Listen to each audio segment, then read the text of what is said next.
ଆମ ଅଞ୍ଚଳରେ ଗୋଟେ 214 କୋଟି ପାଖାପାଖି ପ୍ରୋଜେକ୍ଟ ମେଗା ପାନୀୟ ଜଳ ପ୍ରୋଜେକ୍ଟ ଆଜି ତାର ଶିଳାନ୍ୟାସ କଲେ ମାନ୍ୟବର ମନ୍ତ୍ରୀ ରବି ନାରାयण नायक महोदय तांकर समस्त अधिकारी माने एठी उपस्थित थिले 2026 जून सुधा ये प्रोजेक्ट बा ये प्रकल्प कार्यक्षम हबो एवं लोक पीवा पानीय जल पाई परिबे। ये जो प्रतिबद्धता की शिलान्यास करवा दिन सरकार कहूची कि 1.5 वर्ष परे जून मासरे ये कार्यक्रम हब ये ही होची परिवर्तन ये ही होची लोकंक सरकार रो भूमिका। तेणु मु भावुची आम एपट अंचल जो माने विगत किछि वर्ष धरी पानी पाई बहु हैरान हरकत होउथिले गोटे वर्ष परे ये प्रोजेक्ट रे जेंती 138,000 लोकंक पाखे ये पानी पहुंचीबो ये गोटे बड़ समस्यार समाधान हबार बाट फिटिछि।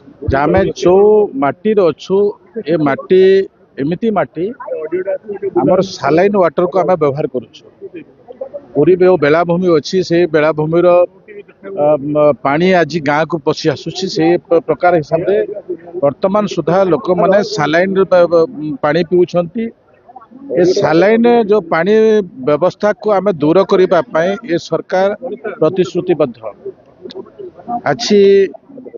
जो आमे आसिथिलु गोप ब्लॉक को एटी उद्घाटन जो पाइप वाटर सप्लाई माननीय उपमुख्यमंत्री एठिकार विधायिका प्रभाती परिड़ा आज उपस्थित थिले। मोर विभाग समस्त उपस्थित थिले जहाँ में सदर ब्लॉक 12टी पंचायत गोप ब्लॉक 14टी पंचायत एवं निमापड़ार 2टी पंचायत समुदाय 28टी पंचायत को पानी जीव एवं 157